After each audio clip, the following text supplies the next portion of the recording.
亡灵节在西语中是 Dia de Muertos， 为 Day of the Dead，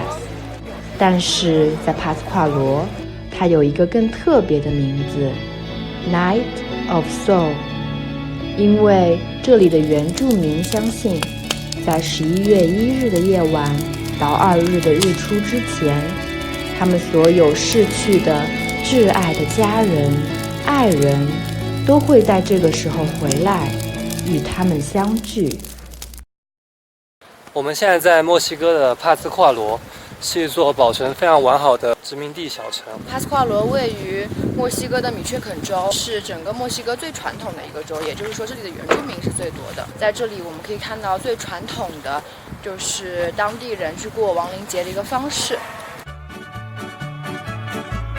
我们现在在市区的广场这边，就是现在是在亡灵节的前夕。听说整个米却肯中的手工艺人呢，都会在这个广场上面摆摊，所以我们要去看一看。然后到了晚上呢，还会有一个音乐的 party， 而且是2个来自中国的 DJ 来演出。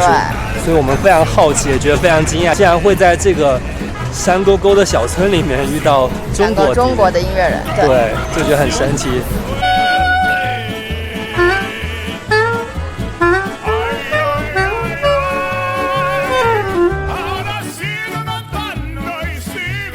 Could you speak English? You make all of this? Beautiful. 我们刚进入这个市场，那已经有很多东西已经吸引了我们的眼球。然后现在因为它这边卖那个 ginger beer， 所以刚才尝试了一下，然后跟摊主聊了一下。Where do you live? 我是法国人。他在法国说了一点中文，刚才跟我们讲了中文。然后他家就住在这里的北面的一个山上，然后很漂亮，就邀请我们去他家里面。Can you try any Chinese?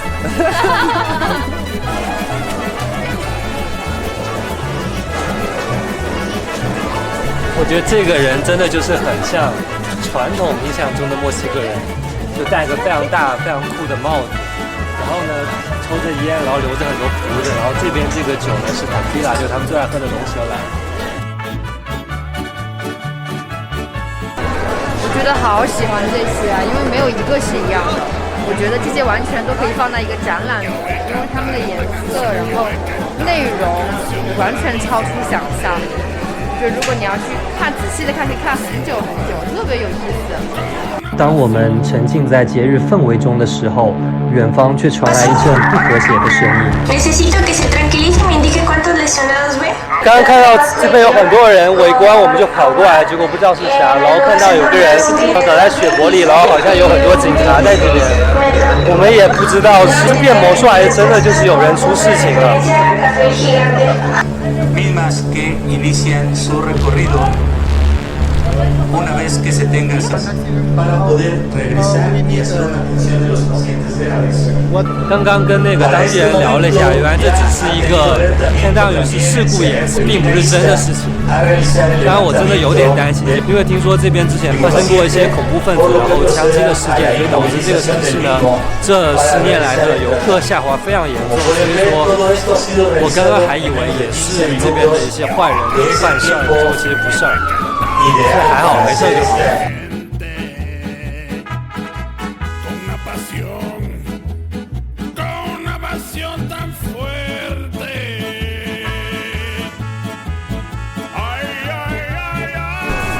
我们现在在吃晚饭了，刚刚逛下来，今天的人相比我们刚到这边的时候，其实人还是蛮多的。所以我们就很想说一下，就是说如果大家很想来这边过亡灵节的话，一定要提早时间去预定这个住宿。一般来说都是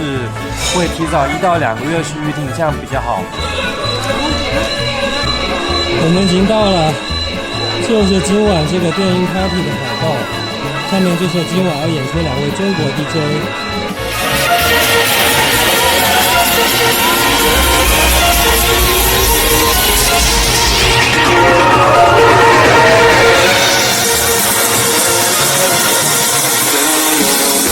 这绝对是我们蹦过的年龄跨度最大的地，大到60多岁的老爷爷，小到10几岁的小孩，包括我们的朋友艾瑞卡，她已经40多岁了，但还是蹦得跟小姑娘一样。我们现在从那边出来了，然后我自己觉得这个电音 party 还是挺多元化的，我觉得还挺有意思的。然后我们本来是想来看那个中国 DJ 的，然后刚刚我们的朋友跟我们说中国 DJ 要10点多他们才来，然后小帆他的身体又不太好，所以我们现在就决定不等了，然后就回去了，其实还是蛮遗憾的。我们现在在帕茨跨罗广场附近的一个墓地里面，明天晚上就是亡灵节了，然后听朋友说这2天当地的人们开始陆陆续续的在装饰墓地，所以我们想来看一下墓地里面现在是一个什么样的状况。这还是我第一次来到一个墓地，然后现在能看到其实有很多的家庭已经在用很多的一些菊花、鲜花在做一些装饰。我觉得他们做的很多事情会跟我们的扫墓会有点像，会去清扫这个墓地，但是可以看到他们整个的墓地是非常的多姿多彩的，我觉得不像我们可能是比较规整划一的，然后在这里每一个墓地它的那个设计造型都是不一样的，对，然后很不一样。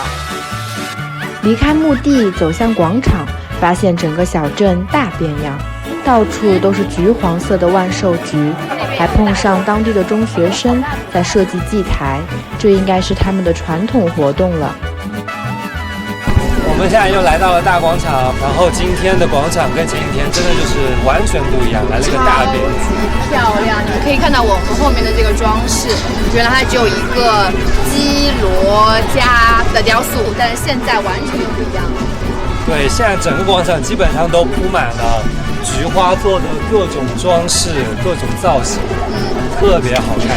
对，所以就是如果想来体验亡灵节的话，一定要提前1天到，然后提前可以来到广场上看到这些特别的装饰，而且广场上还有很多的一些原住民的表演，对，特别的有意思。是。